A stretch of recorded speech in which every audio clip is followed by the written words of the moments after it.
आपका मेरे चैनल भक्ति का ज्ञान में हार्दिक स्वागत है।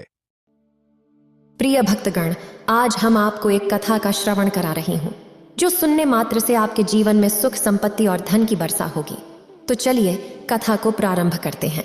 भगवान शिव माता पार्वती से कहते हैं, कैसा भी दुख हो, इंसान खुश रहना सीख सकता है। इसलिए अतीत पर शोक मत करो, भविष्य की चिंता मत करो। मानव की बुद्धिमानी तो यही है कि इंसान ईमानदारी से अपने वर्तमान में जियो, लेकिन अधिकांश व्यक्ति वर्तमान में जीना नहीं जानते क्योंकि उसे जीना ही नहीं आता। वह इंसान बीते हुए कल की चिंता करते रहता है और उसे आने वाले भविष्य की चिंता करनी है। और यदि इंसान वर्तमान में जी सकता है, फिर भगवान शिव कहते हैं, इंसान कोशिश करके देख ले। एक बार जब इंसान वर्तमान में जीने लगेगा तो ना ही उस इंसान को अतीत के बीतने का कोई दुख होगा और ना ही आने वाले भविष्य की कोई चिंता रह जाएगी। फिर माता पार्वती कहती हैं, हे देवों के देव महादेव, यह कौन सा मंत्र है जिसे जान लेने के बाद इंसान अपने दुख को भुलाकर खुश रहना सीख जाएगा। फिर भगवान शिव कहते हैं, हे देवी, आज की ये कहानी इंसान को कुछ ऐसा ज्ञान देने वाली है जिसे पूरा सुन लेने के बाद इंसान अपने भूतकाल और अपने भविष्य काल को कहीं पीछे छोड़कर वर्तमान में जीना सीख जाएंगे। इसलिए आज मैं एक बौद्ध भिक्षुक के रूप में पृथ्वी लोक पर जा रहा हूं वह मंत्र बताने के लिए। इसलिए हे देवी, अब मैं ये कहानी शुरू करता हूं। अगर आप यह कहानी सुन रहे हैं तो पूरा सुनिए। इस कथा को आधा अधूरा छोड़कर जाने की गलती मत करिएगा, क्योंकि इस पवित्र कथा को पूरा सुनने से मनचाहा फल की प्राप्ति होगी। इसलिए इस कथा को पूरा सुने। आप शिव भक्त हैं तो भोलेनाथ का अनादर ना करें। बहुत समय पहले की बात है, एक छोटा सा गांव था। उस गांव में एक युवक रहता था जिसका नाम था रामू। रामू एक बड़े से व्यापारी के यहाँ नौकरी किया करता था, लेकिन उसे हमेशा यही लगता था कि वो तो एक मामूली सा काम कर रहा है। ये काम बहुत छोटा है, बहुत तुच्छ है। वो कभी भी अपने काम की इज्जत नहीं करता था, न ही वह अपने महत्व के बारे में जानता था। जो भी कार्य वो करता उसे वो बहुत घटिया काम लगता और उसके मन में केवल एक ही विचार चलते कि मैं इस काम को कितनी जल्दी छोड़ दूं और मैं खुद का व्यापार शुरू करूं। लेकिन उसके घर पर उसके माता पिता, उसकी पत्नी और उसके 2 बच्चे थे, जिनकी जिम्मेदारियों के कारण वह अपनी इस नौकरी को छोड़ नहीं पा रहा था, क्योंकि उसके घर की सारी जिम्मेदारियां उसी के कंधों पर थीं। उसके घर में और कोई दूसरा कमाने वाला नहीं था और यही कारण था कि वो अपनी उस नौकरी को छोड़ नहीं पा रहा था। लेकिन जब भी वह खाली होता, जब भी वो एकांत में बैठता, तो उसके मन में तरह तरह के विचार आते। आज नहीं तो कल मैं अपना व्यापार शुरू ही कर लूँगा। यदि मैं व्यापार ना भी शुरू कर पाया तो एक छोटी सी दुकान खोल लूँगा, जिससे मेरा गुजर बसर होने लगेगा और मेरे परिवार की जिम्मेदारियाँ भी पूरी होने लगेंगी।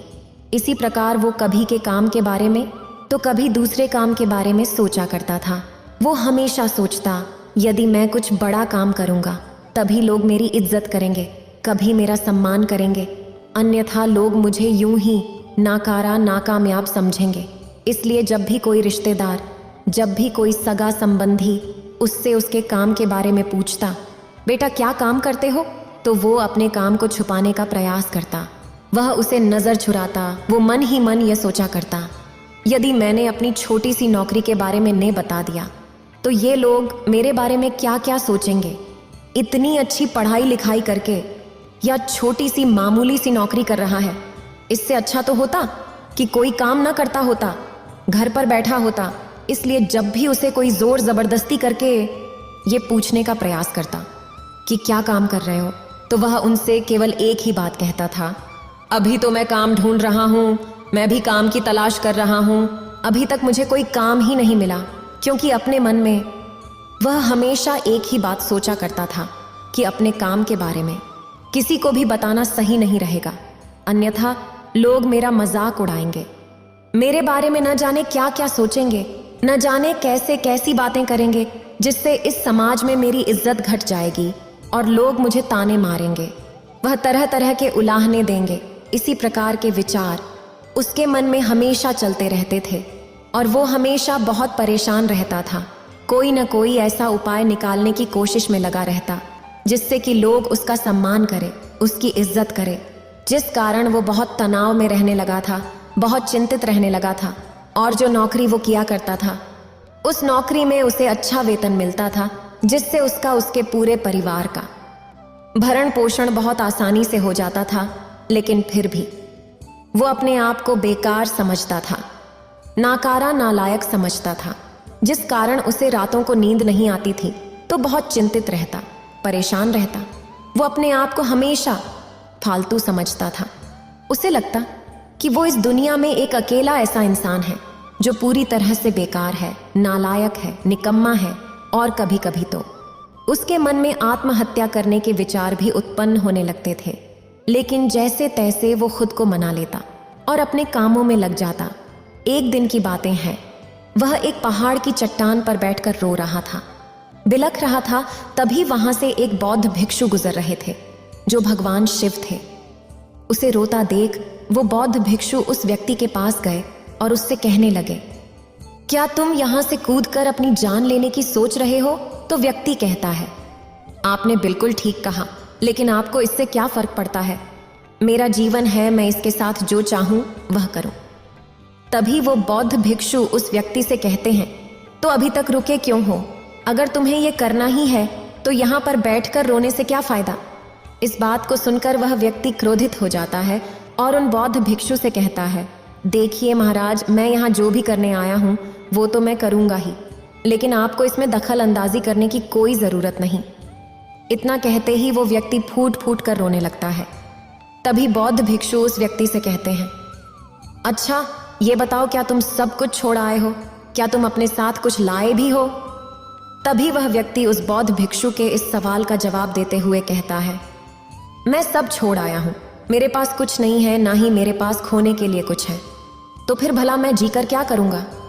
ये सुन बौद्ध भिक्षु उस व्यक्ति से कहते हैं, यदि ऐसा है तो तुम अपने सर पर ये बोझ लिए क्यों ढो रहे हो? बौद्ध भिक्षु की इस बात को सुनकर वो व्यक्तित्व आश्चर्यचकित हो जाता है और उन बौद्ध भिक्षु से कहता है कि गुरुवर, मैं कौन सा बोझ लेकर ढो रहा हूँ? मेरे हाथ खाली हैं और मेरे पास कुछ भी नहीं है। तभी वो बौद्ध भिक्षु कहते हैं, तुम्हारी सांसें भी ठीक से नहीं चल रही। तुम यहाँ पर आए तो हो इस दुनिया को छोड़ने और फूट फूट कर रोए भी जा रहे हो। एक खाली इंसान कभी भी ऐसा नहीं करता है, जो कंगाल हो चुका हो, जिसके पास और कुछ न बचा हो, वो भला क्यों रोएगा? यह सुन व्यक्ति और भी क्रोधित हो जाता है और उस बौद्ध भिक्षु से कहता है, आपको इससे क्या मतलब? तभी वो बौद्ध भिक्षु उस व्यक्ति से कहते हैं, क्या तुमने कभी अपने अंदर की ओर झांकने की कोशिश की है? तुमने कितना बड़ा बोझ उठाया हुआ है, तुम कितना कुछ बोझ लेकर अपने इन दोनों कंधों पर ढो रहे हो। इन सभी बोझों को कब तक अपने पास रखोगे? इन बोझे को यहीं पर उतार दो और थोड़ा सा हल्का हो जाओ। जैसे ही उस व्यक्ति ने उस बौद्ध भिक्षु के मुंह से ये सारी बातें सुनी, वह तुरंत ही उनके चरणों में गिर पड़ा और उनसे हाथ जोड़कर कहने लगा कि गुरुवर, अभी तक मुझे कुछ समझ नहीं पाया। यहाँ से कई लोग आए और गुजर गए, लेकिन किसी ने भी मुझे ये सब नहीं कहा। आपने तो मेरे मन की बात पढ़ ली, यहाँ तक कि मेरे घर वाले तक मुझे नहीं समझ पाए, लेकिन आपने एक बार में ही मुझे पूरी तरह से पढ़ लिया। आगे वो व्यक्ति उस बौद्ध भिक्षुक से कहता है, क्या आप मेरी इस समस्या का समाधान कर सकते हैं? वो भिक्षु कहते हैं, कहाँ है समस्या? तो वह व्यक्ति कहता है कि मेरे घर पर है, आप मेरे साथ चलिए। फिर बौद्ध भिक्षुक कहते हैं, समस्या तुम्हारे घर पर नहीं है।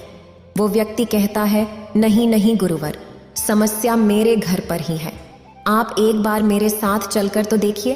वो बौद्ध भिक्षु उस व्यक्ति को समझाते हुए कहते हैं, समस्या तुम्हारी घर पर नहीं बल्कि तुम्हारे भीतर है।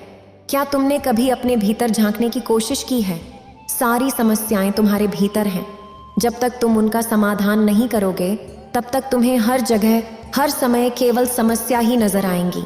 और यदि समस्या घर पर है तो तुम इस पहाड़ की चोटी पर क्या कर रहे हो? तुम तो कह रहे थे कि तुमने पीछे सब कुछ छोड़ दिया है, अपना घर, अपना परिवार, अपने सगे संबंधी। और यदि तुमने ये सारी चीजें छोड़ ही दी हैं तो तुम्हारी समस्या भी वहीं पर छूट गई। फिर तुम भला इतने परेशान क्यों हो? उस बौद्ध भिक्षु के मुंह से ये सारी बातें सुनकर वह व्यक्ति कहता है कि गुरुवर, आप सही कहते हैं, मैं आपकी बातों को समझ पा रहा हूँ। कमी तो मेरे अंदर है, मैं किसी काम का नहीं हूँ। मैं जब भी कोई काम करने जाता हूँ तो सब बिगाड़ देता हूँ। मेरे हाथों सारे काम गड़बड़ हो जाते हैं। मैंने आज तक कोई काम ढंग का नहीं किया। मेरी तो किस्मत ही खराब है। उस व्यक्ति के मुंह से ये सारी बातें सुनकर बौद्ध भिक्षु मुस्कुराने लगे और उस व्यक्ति से कहा, अच्छा, तुम्हें लगता कि तुम्हारी किस्मत खराब है, तो मुझे ये बताओ कि क्या खराबी है तुम्हारी किस्मत में। तभी वो व्यक्ति उन बौद्ध भिक्षु से कहता है, हे गुरुवर, मुझे व्यापार करना था और व्यापार करने के लिए धन चाहिए था, तो मैंने अपने परिवार से थोड़ा सा धन लिया और उसी धन से मैंने अच्छा सा व्यापार खड़ा किया, लेकिन मेरा व्यापार ज्यादा समय तक नहीं चल सका। शुरू में मेरे परिवार वालों ने मेरा पूरा साथ दिया और तब तक सब कुछ ठीक भी चल रहा था, लेकिन धीरे धीरे मुझे मेरे व्यापार में नुकसान होने लगा और ये सब देख मेरे परिवार वाले मुझसे नाराज हो गए और मुझसे दूर चले गए। मैं तो चाहता था कि मैं अच्छा व्यापार करूं, अच्छा धन कमाऊं, ताकि मैं अपने परिवार को संभाल सकूं, उन्हें वो हर सुख सुविधा दे सकूं जो वो चाहते हैं। मैं तो सब उन्हीं के लिए कर रहा था, लेकिन वो लोग मुझे समझ नहीं पाए और मुझे ही इसका जिम्मेदार ठहराते, और मुझे भी यही लगता है कि मैंने गलत किया, क्योंकि मेरा भी एक मित्र है और उसने भी मेरे साथ व्यापार शुरू किया था, लेकिन उसका व्यापार बहुत अच्छा चल रहा है। वह जब भी मेरे घर आता है तो अपने अच्छे व्यापार की बातें अवश्य बताता है। वह हमेशा ये कहता रहता है कि किस तरह से उसने अपने दम पर इस व्यापार को खड़ा किया है और उसे चलाने में भी वह सक्षम है, किस तरह से उसने जी तोड़ मेहनत की और अपने व्यापार को उन ऊंचाइयों तक ले गया। ये सब सुन मेरे परिवार वाले भी मुझसे कहते हैं, देखो अपने मित्र को, वह अपने व्यापार को कहां से कहां ले गया और तूने तो हमारी जमा की हुई पूंजी भी गंवा दी, हमारा नुकसान करा दिया। मेरे परिवार वाले मुझसे हमेशा ही कहते रहते हैं कि तेरे बस का कुछ नहीं। इन तानों को सुन सुनकर मैं बड़ा परेशान हो चुका था, इसलिए मैंने कर्जे लिए और नया व्यापार खड़ा किया, लेकिन वहां पर भी मुझे मुंह की खानी पड़ी और मेरा व्यापार पूरी तरह से चौपट हो गया। अब तो हालत यहां तक आ चुकी है कि मेरा घर भी अब गिरवी पड़ा हुआ है। अब आप ही बताइए मैं क्या करूं। तभी वो बौद्ध भिक्षु उस व्यक्ति से कहते हैं, अच्छा, तुम्हें पता है कि तुम्हारा मित्र तुम्हारे पास क्यों आता था? तभी वो व्यक्ति कहता है, हाँ, मुझे अच्छी तरह से पता है। वो मुझे मेरे घर वालों के सामने नीचा दिखाने आता था, मेरी बुराई करने आता था। वह ये जताने आता था कि वह मुझसे व्यापार में कई गुना अच्छा है, श्रेष्ठ है। वह चाहता है कि मैं उसकी सफलता देखकर दुखी रहूं, तड़पता रहूं और परेशान रहूं। तभी वह बौद्ध भिक्षु उस व्यक्ति से कहते हैं, क्या तुम उसके व्यापार को देखकर सच में दुखी रहते थे? वो व्यक्ति कहता है, हाँ, इतना अच्छा उसने व्यापार खड़ा किया है और मेरा व्यापार चौपट हो गया, तो ये देखकर मुझे तो दुख होगा ही, मुझे तो जलन होगी ही। तभी वो बौद्ध भिक्षु उस व्यक्ति से कहते हैं, तो तुम्हें दुख इस बात का था, अपनी असफलता का या फिर अपनी दोस्त की सफलता का? तभी वो व्यक्ति उन बौद्ध भिक्षु से कहता है, अपने असफल होने पर मुझे इतना पछतावा नहीं था, लेकिन वो इतना सफल हो चुका था कि उसे देखकर मेरे मन में ईर्ष्या होती थी, जलन की भावना उत्पन्न होती थी और मैं हरदम दुखी रहता था, पछताता रहता था, तड़पता रहता था। तभी वह बौद्ध भिक्षु उस व्यक्ति से कहते, इसका अर्थ यह हुआ कि तुम्हारा मित्र भी असफल हो जाए तो तुम्हें खुशी होगी? तो वह व्यक्ति कहता है, हाँ, मुझे बड़ी खुशी होगी। अगर वह असफल हो जाए तो उसका व्यापार चौपट हो जाएगा। यह सुन बौद्ध भिक्षु फिर से एक बार मुस्कुराने लगे और उस व्यक्ति से कहते हैं, इसका अर्थ तो यही हुआ कि तुम्हारी खुशी तुम्हारे मित्र पर निर्भर करती है। यदि वो चाहे तो तुम्हें दुखी कर दे, क्योंकि तुम खुद से ना तो खुश हो सकते हो और ना ही दुखी। तुम तो अपने मित्र के गुलाम बनकर रह चुके हो, और अगर यही बात है तो तुम्हारी समस्या का कोई समाधान नहीं है, क्योंकि तुम्हारी खुशियां और तुम्हारी तकलीफ के दुख ये सब दूसरों के व्यवहार पर निर्भर करती है। तुम्हारे कर्मों से तो तुम्हारा कुछ हुआ नहीं, ना तो तुम अपने कर्मों से खुश हो सके और ना ही दुखी। मैं तुम्हारी समस्या का मैं कोई समाधान नहीं कर सकता। तभी वह व्यक्ति उस वक्त बौद्ध भिक्षु से कहता है कि गुरुवर, ऐसा मत कहिए, मुझे आपसे बहुत आशा है, क्योंकि आप ही वह हैं जिसने मेरी अंदर की तकलीफों को पढ़ा है, उसे जाना है, उसे समझा है।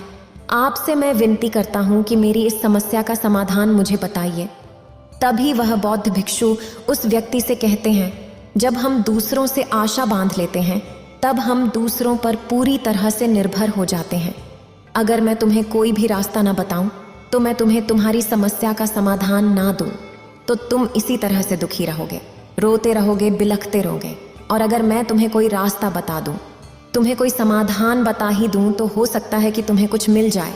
लेकिन एक बात याद रखना कि जो तुम्हारा मित्र तुम्हारे घर पर आता है ये तुम्हें बताने के लिए कि किस तरह से उसने व्यापार में वृद्धि की, किस तरह से उसने कड़ी मेहनत की जो तुम्हें दुखी करने आता था, लेकिन वो बात तो सच्ची ही कह रहा है कि किस तरह से उसने अपने जीवन में संघर्ष किया और उस मुकाम तक पहुंचा है। तो उसने अपने अनुभव की ही बात तुम्हें बताई। अब चाहो तो तुम उस अनुभव का इस्तेमाल कर सकते हो या फिर उस अनुभव को तुम व्यर्थ ही जाने दे सकते हो और अपने मन में ईर्ष्या जैसे भाव उत्पन्न कर सकते हो। समझदारी तो इसी में है कि जब वो तुम्हें अपने अनुभव के बारे बता रहा है कि किस तरह से उसने संघर्ष किया है, अपने जीवन में अपने व्यापार को उस ऊंचाइयों तक पहुंचाने के लिए बुद्धि का उपयोग किया, तो तुम्हें भी अपनी बुद्धि का इस्तेमाल करनी चाहिए और उसके अनुभव के ज्ञान का इस्तेमाल करनी चाहिए। तुम्हें तो खुश होना चाहिए कि तुम्हें जो अनुभव चाहिए था वो तुम्हें बिना मांगे तुम्हारे मित्र से मिल रहा है और इस पर तुम्हें अपने मित्र का आभार व्यक्त करना चाहिए, क्योंकि घर बैठे बैठे तुम्हें वह अनुभव प्राप्त हो रहा है जो तुम अपने जीवन से प्राप्त नहीं कर सके। इसलिए आगे बढ़ो, संघर्ष करो, उस अनुभव का इस्तेमाल करो और हार मत मानो, क्योंकि समय की एक खूबी है, वो चाहे कैसा भी हो वो बदल जरूर जाता है। इसलिए समय चाहे जैसा भी हो, अच्छा या बुरा, दोनों का गुजरना तय है। लेकिन सबसे जरूरी यहाँ पर समझने वाली बात यह है कि इन दोनों वक्त को देखने के लिए तुम्हारा जीवित रहना आवश्यक है। और जब तुम्हारा अच्छा वक्त शुरू होगा तुम अपने संघर्षों से अपने व्यापार को खड़ा करोगे और अपने व्यापार को उन ऊंचाइयों तक ले जाओगे। तब वही तुम्हारे मित्र अपनी सफलताओं की नहीं बल्कि असफलताओं की गाथा गाएंगे, ताकि तुम उन्हीं की तरह कोई गलत निर्णय लो और तुम उन्हीं की तरह बर्बाद हो जाओ। तो यहाँ पर तुम्हें अपनी बुद्धि का इस्तेमाल करना होगा। तुम्हें उनकी बातों पर ध्यान न दे करके बल्कि अपनी बुद्धि का प्रयोग करना होगा, क्योंकि उस समय वह तुम्हें सुखी नहीं बल्कि दुखी करने आएंगे।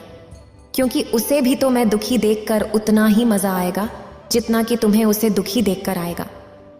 ये सुन वो व्यक्ति उन बौद्ध भिक्षु से कहता है, हे गुरुवर, आप बिल्कुल ठीक कह रहे हो। मेरे जीवन को मैं नहीं चला रहा बल्कि मेरे सगे संबंधी और मित्र चला रहे हैं जो मेरे जीवन में सुख और दुख भरी जा रही है। लेकिन मेरा यहाँ पर एक प्रश्न है। जब मैंने व्यापार खरीदा किया था तो मेरा उद्देश्य यही था कि मैं अपने परिवार को सुखी रख सकूं, उन्हें वो सुख सुविधाएं दे सकूं। तो क्या अपने परिवार के लिए सोचना गलत है? मैं तो अपने परिवार के लिए ही सब कुछ कर रहा था, लेकिन व्यापार में नुकसान होने के बाद वह परिवार भी मुझे छोड़ डट गया। इस पर वह बौद्ध मुस्कुराने लगे। तभी वो व्यक्ति कहता है, अब इसमें मुस्कुराने वाली बात क्या है? क्या मैंने कोई गलत प्रश्न पूछ लिया? फिर बौद्ध भिक्षु कहते हैं, नहीं, हर व्यक्ति ये चाहता है कि कोई उसकी गलती पर उसे सांत्वना दे, और तुम भी वही चाहते हो। हर कोई यही चाहता है कि जब वो कुछ करे तो उनकी प्रशंसा की जाए, और जब हमें प्रशंसा नहीं मिलती तो हमें भीतर ही भीतर बड़ा दुख होता है। हमारे मन को एक ठेस पहुंचती है और तब हमारे मन में ये भाव उत्पन्न होने लगता है कि इस दुनिया में सभी मतलबी हैं, सभी अपने मतलब के लिए जीते हैं, सभी अपने मतलब के लिए काम करते हैं और सभी हमारे साथ अपने मतलब के लिए ही रहते हैं। लेकिन अगर तुम किसी को अपना परिवार मान लिए और अपने उस परिवार के लिए कुछ करना चाहते हो तो फिर तुम्हें ऐसा क्यों लगता है कि तुम दूसरों के लिए कर रहे हो? तुम तो अपने लिए ही कर रहे हो ना। अगर तुम्हें लगा कि तुम दूसरों के लिए कर रहे हो तो तुम जीवन भर दुखी ही रहोगे, और जब तुम्हें लगेगा कि तुम अपने लिए कर रहे हो तुम्हें एक अजीब खुशी प्राप्त होगी और तुम हमेशा खुश रहोगे। और जब तुम अपने कार्य को बेहतर से और बेहतरीन करने में लगे रहोगे तो तुम्हें किसी की सांत्वना की भी कोई जरूरत नहीं पड़ रहेगी। फिर वह व्यक्ति कहता है, हे गुरुवर, मैं सबकी मदद करना चाहता हूँ, मैं हमेशा दूसरों के काम आता हूँ, उसके बावजूद भी लोग मेरी इज्जत नहीं करते, मेरा सम्मान नहीं करते। ऐसा करना तो दूर, वो मुझसे ढंग से बात तक नहीं करते। उन्हें मेरी कोई कद्र नहीं, मुझे कोई पूछता तक नहीं है। और ये सब देख देख कर मेरा मन भर चुका है। और मेरे मन में तब ये विचार आता है कि मैं किसी काम का नहीं, मैं तो व्यर्थ में ही ये सारे काम कर रहा हूँ। एक छोटा सा काम जिसे मुझे नहीं करना चाहिए, जिस वजह से मेरे मन में कभी कभी उन सभी के प्रति ईर्ष्या भी उत्पन्न होने लगती है। हालांकि मैं उनका बुरा नहीं चाहता, मैं हमेशा दूसरों की मदद करना चाहता हूँ, लेकिन वो लोग कभी मेरी इज्जत नहीं करते, ना ही मेरा सम्मान करते हैं। कम से कम उन्हें एक बार मुझसे हंसकर बात तो करनी चाहिए, कम से कम उन्हें एक बार मेरा सम्मान तो करना चाहिए। उन लोगों को कम से कम एक बार ये दिखाना तो चाहिए कि वो मुझसे प्रेम करते हैं, मेरा सम्मान करते हैं, मेरी कद्र करते हैं। तभी वो बौद्ध भिक्षुक रामू से कहते हैं, बंदे, क्या तुम्हें भी ऐसा प्रतीत होता है? मानो तुम बहुत छोटे हो, तुम अपने काम को छोटा मानते हो, तुम्हें हर चीज छोटी और अधूरी महसूस होती है। इस पर रामू कहता है, हाँ गुरुवार, मुझे हर चीज छोटी महसूस होती है।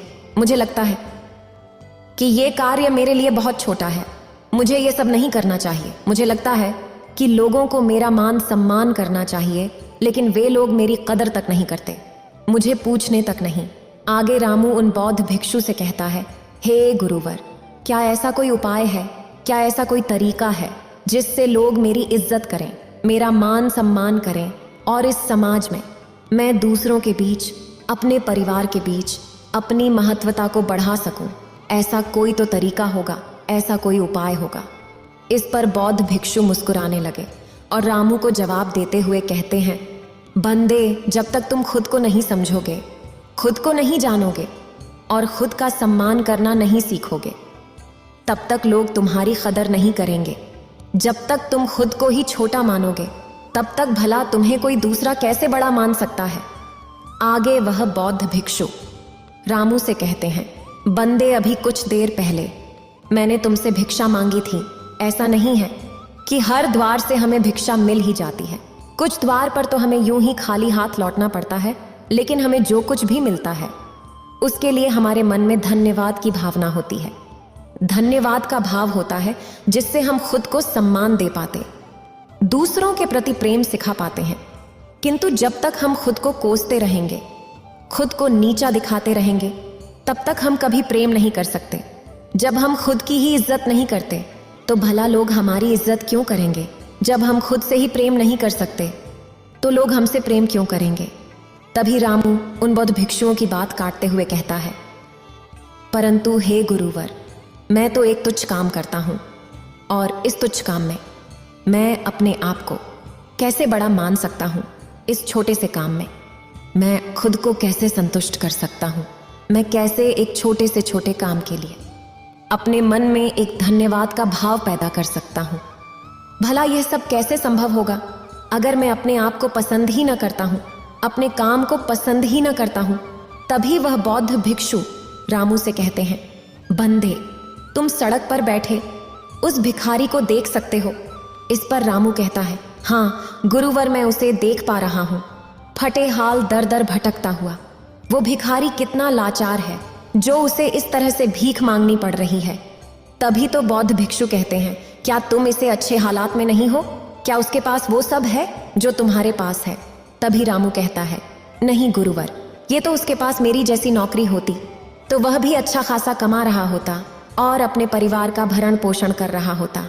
तभी वो बौद्ध भिक्षु कहते हैं, बंदे, जब तुम उससे अच्छे हालात में हो तो तुम्हें दुखी होना चाहिए या खुश होना चाहिए? इस पर रामू कहता है, ही गुरुवर, मुझे खुश होना चाहिए क्योंकि मैं उससे कहीं अच्छे हालात में हूं। तभी वह भिक्षु कहते हैं, हर किसी को अच्छी नौकरी नहीं मिल पाती, हर किसी को अच्छी तनख्वाह नहीं मिल पाती, हर कोई अपने परिवार का भरण पोषण तक ठीक से नहीं कर पाता, लेकिन तुम यह सब करने में सक्षम हो। यदि तुम कुछ इस प्रकार सोचोगे तो तुम्हारे मन में भी धन्यवाद का भाव उत्पन्न होने लगेगा। तुम्हारा ये शरीर स्वस्थ है, तुम जहां चाहो वहां जा सकते हो, जैसे चाहो वैसे काम कर सकते हो, तुम्हें किसी प्रकार की कोई चिंता नहीं, कोई फिक्र नहीं, लेकिन फिर भी तुम अपने आप को अपने काम को तुच्छ समझते हो, छोटा समझते हो। इसलिए तुम्हारा यह नजरिया ही तुम्हें अपने आप छोटा बनाता जा रहा है और तुम किसी भी काम को छोटे नजरिए से ही देखते हो। इससे तुम्हें अपने नजरिए को बदलने की जरूरत है। यदि तुम अपने नजरिए को बदल लेते हो तो धीरे धीरे सब कुछ अच्छा हो जाएगा। और अगर नहीं बदल पाते तो आज जो कुछ भी तुम्हारे पास है, देखना ना, एक दिन तुम सब कुछ खो बैठोगे और तब तुम्हारे पास कुछ ना होगा। तुम केवल पश्चाताप करोगे, रोओगे, लेकिन तुम्हारे हाथ कुछ नहीं आएगा। लेकिन यदि एक बार तुम खुद से प्यार करना सीख जाओ तो तुम्हारा विश्वास खुद पर बढ़ने लगेगा और खुद पर विश्वास बढ़ने के बाद सबसे पहला बदलाव जो तुम्हारे अंतर मन के अंदर आएगा वह होगा प्रेम, और प्रेम भाव का हमारे मन में उत्पन्न होना, अर्थात हमारा खुद पर विश्वास बढ़ना। और जब हमारा विश्वास खुद पर बढ़ने लगता है तो हमारी संकल्प शक्ति भी मजबूत होने लगती है।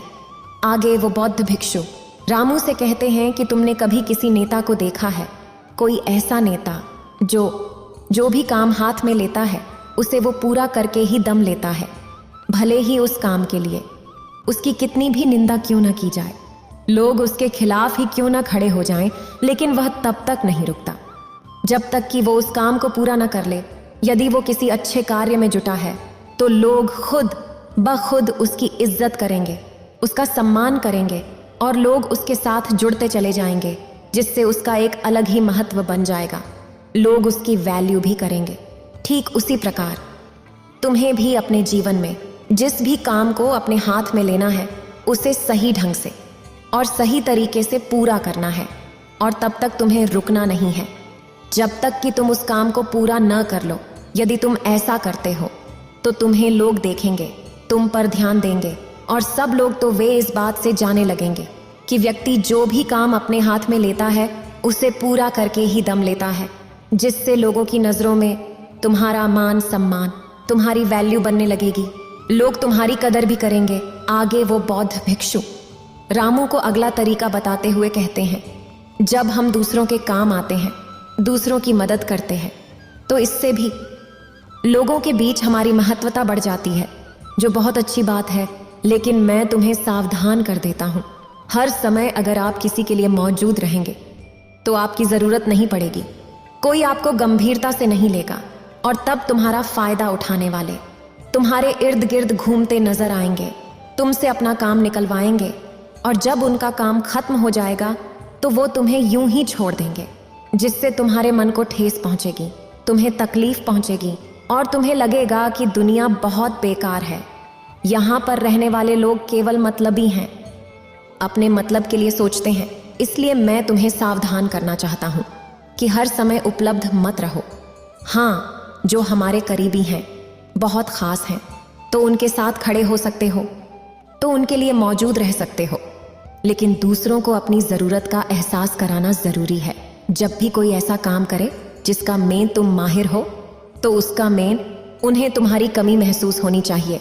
उन्हें ये प्रतीत होना चाहिए, यदि यहाँ पर राम होता तो ये काम झट से हो जाता, यदि यहाँ पर रामू होता तो इस काम को करने में हमें समय भी नहीं लगता, यदि रामू होता तो इस काम को वो बड़ी सरलता से कर देता। ऐसा करने से लोगों के बीच तुम्हारा मान सम्मान और तुम्हारी इज्जत भी बढ़ेगी।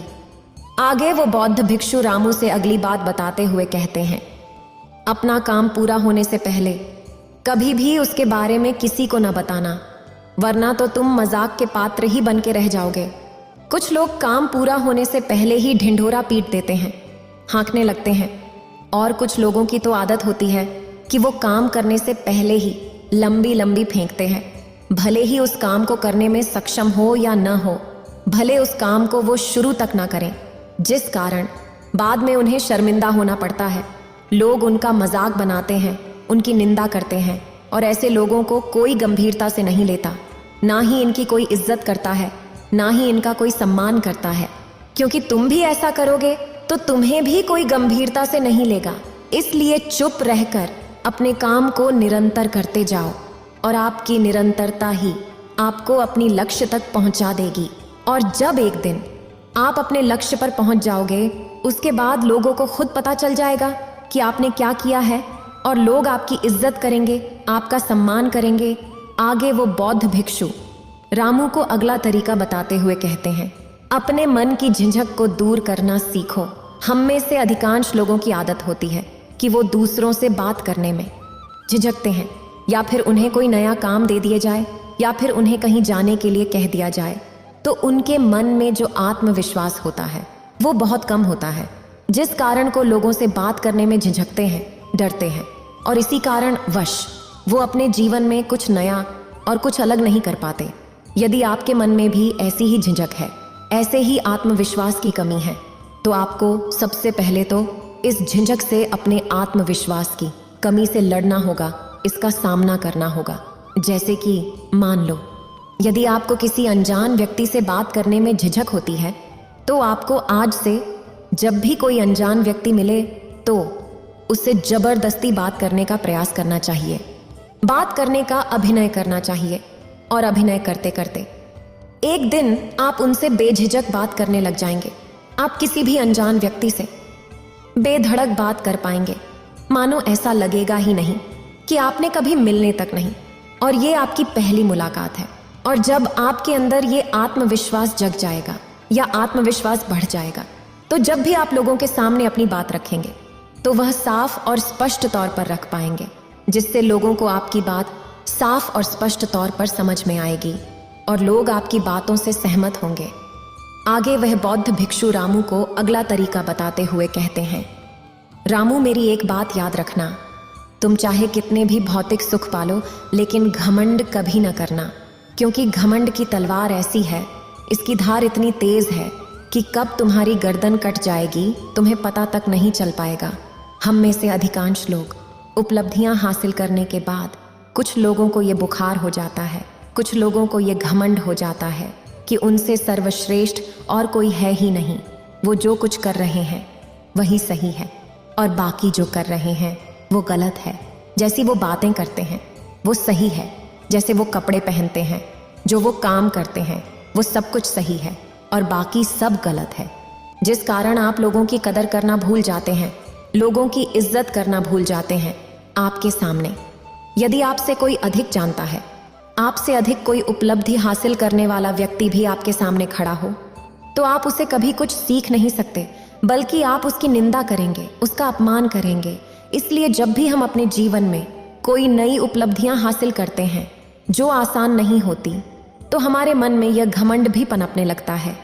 ऐसे समय पर हमें अपना निरीक्षण करते रहना चाहिए कि कोई उपलब्धि हासिल करने के बाद हमारे भीतर अहंकार तो नहीं भर रहा, कहीं हम अपने नीचे ओहदे वाले व्यक्तियों से गलत तरीके से पेश तो नहीं आ रहे, कहीं हम अपनी बातों से किसी का अपमान तो नहीं कर रहे, किसी का मजाक तो नहीं उड़ा रहे, किसी को छोटा तो नहीं समझ रहे। इस बात का निरीक्षण आध्यात्मिक उन्नति के लिए बहुत ज़रूरी होता है, क्योंकि आध्यात्मिक उन्नति में हमारा अहंकार ही सबसे बड़ा रोड़ा होता है। आखिर में वह बौद्ध भिक्षु रामू से कहते हैं, हम सभी इस समाज में रहते हैं और ये समाज हमारे लिए ही बनाया गया है, इसलिए हमें इस समाज की मदद करनी चाहिए, इस समाज में रहने वाले लोगों की मदद करनी चाहिए, उनके सामने अच्छे से पेश आना चाहिए। ये सारी बातें समाज में भी एक बहुत ही इज्जतदार इंसान के तौर पर पेश करती हैं और लोग आपसे हमेशा जुड़े रहने का प्रयास करते हैं, क्योंकि उनके मन में जो प्रेम है, जो भाव है, आपके प्रति जो इज्जत है, वही उन्हें आपसे जोड़े रखता है, जिसे लोग आपका मान करते हैं, आपका सम्मान करते हैं, आपकी इज्जत करते हैं और लोग आपकी कदर भी करते हैं। इसलिए पहले खुद से प्रेम करना सीखो, अपने काम से प्रेम करो, अपने आप से प्रेम करो, धन्यवाद का भाव पैदा करो, क्योंकि हर कोई यहाँ पर आभारी है कि ये समाज, ये दुनिया हमें केवल इस्तेमाल करने के लिए मिली है और हम हैं कि इस पर अपना हक मान लेते हैं और जैसे चाहे इसका इस्तेमाल करते हैं, लेकिन कभी आभार व्यक्त नहीं करते। तभी वो व्यक्ति उन बौद्ध भिक्षु से कहता है, हे गुरुवर, मुझे आपकी बात समझ में आएगी। अब तक मेरी किस्मत दूसरों के हाथों में थी, उसमें जैसे रंग चाहे सुख के या दुख की भर दिया करते थे, लेकिन जब से मैं अपनी किस्मत अपने हाथ में रखूंगा और फिर चाहे यह अच्छी हो या खराब, मैं हार नहीं मानूंगा। आखिर में वह व्यक्ति उन बौद्ध भिक्षु से कहता है, हे गुरुवर, आपकी सारी बातें तो मैं समझ गया, लेकिन क्या आप मुझे कुछ दे सकते हैं जो मेरे जीवन के सबसे बुरे वक्त में मेरा साथ दे सके, मेरा साथ निभा सके? यह सुन तो बौद्ध भिक्षु उस व्यक्ति को एक छोटा सा बक्सा दे दें और कहते हैं कि मेरे बहुत करीब है और इसे तुम्हें अपने बहुत करीब ही रखना होगा। इसमें एक ऐसा राज है जितने बड्ढे से बड्ढे दुखों से बाहर निकाल सकता है, बड्ढी से बड्ढी विपत्तियों से छुटकारा दिला सकता है, और इसे तुम सिर्फ तभी खोलना जब तुम्हें लगे कि अब कोई राह नहीं बची है, जब तुम्हें यह लगने लगे कि सब कुछ व्यर्थ है। मैंने जो बातें कही हैं वह भी व्यर्थ है, ये दुनिया भी व्यर्थ है, जहाँ रहना भी व्यर्थ है। इतना कहकर वह बौद्ध भिक्षु उस बक्से को उस व्यक्ति को थमा देते और फिर वहां से चले जाते। वो व्यक्ति उस पट्टे को लेकर वापस अपने घर आता है और फिर एक नया कारोबार शुरू करता है। अब की बार वो कारोबार में हार नहीं मानता और उसका कारोबार बहुत अच्छा चल पड़ रहा है। उसका कारोबार चलने के कारण अब उसका परिवार भी उसके साथ आ चुका था। उसके पास अब हर सुख सुविधाएं भी हो गई थीं। अब वो न तो भूतकाल का रोना रोता था और ना ही भविष्य काल की चिंता करता था। वो तो केवल अपने वर्तमान को और ज्यादा बेहतर बनाने की कोशिश में लगा रहता था। लेकिन समय हमेशा बदलता रहता है। जिस तरह से बुरा समय हमेशा नहीं रहता, कि उसी प्रकार अच्छा समय भी हमेशा नहीं रहता। उस व्यक्ति के जीवन में एक बार फिर से अच्छा समय समाप्त हो चुका था। वो जिस राज्य में रहता था उस राज्य पर पड़ोसी राज्य ने चढ़ाई कर दी थी और पूरा राज्य तबाह कर दिया था। उसका व्यापार भी पूरी तरह से तबाह हो चुका था। वो परिवार के साथ दर दर की ठोकरें खाने लगा। उसे यहां से वहां भागना पड़ा, यहां तक कि उसके पास खाने पीने के लिए भी पैसे नहीं बचे थे। भूख से उसके माता पिता ने दम तोड़ दिया, पर वो अपनी पत्नी और छोटे भाई के दोनों बच्चों को लेकर इधर उधर भटकता रहा। वह दोनों बच्चे बीमार पड़ चुके थे और उसके पास उनके इलाज के लिए भी पैसे नहीं थे। तब उसे एहसास होने लगा कि ये सब व्यर्थ है। उसका ये जीवन जीना भी क्या है, ये पूरा संसार व्यर्थ है। और जो कुछ भी बातें उन भिक्षुओं ने मुझसे कही थी वो सभी बातें भी व्यर्थ हैं। आज मेरे पास कुछ नहीं बचा, आज मेरे पास जीने का कोई मकसद नहीं बचा। उन भिक्षुओं ने जो कुछ भी कहा था उन सब बातों का आज कोई मतलब नहीं रह गया। अंततः जीवन को तो समाप्त होना ही है, तो फिर जीवित रहकर भाग दौड़ करके अपने जीवन में वो ऊंचाइयां हासिल करना हो, सफलताएं हासिल करना, ये सब किस काम का? मेरा जीना भी अब मुझे व्यर्थ ही लग रहा है। अगर मैंने उसी समय हिम्मत करके इस जीवन को और अपने शरीर को क्या दिया होता तो शायद आज मुझे यह सब नहीं देखना पड़ता।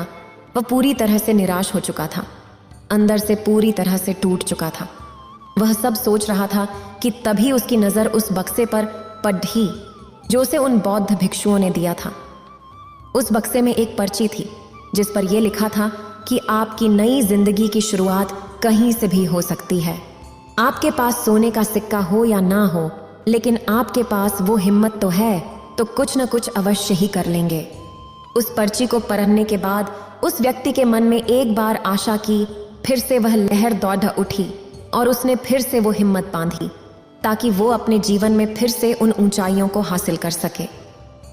इस वीडियो को बोलते समय कोई त्रुटि हो तो मैं क्षमा चाहती हूँ। अगर आपको ये वीडियो अच्छी लगी हो तो लाइक और कमेंट करें और मेरे चैनल को सब्सक्राइब कीजिए। आपका धन्यवाद।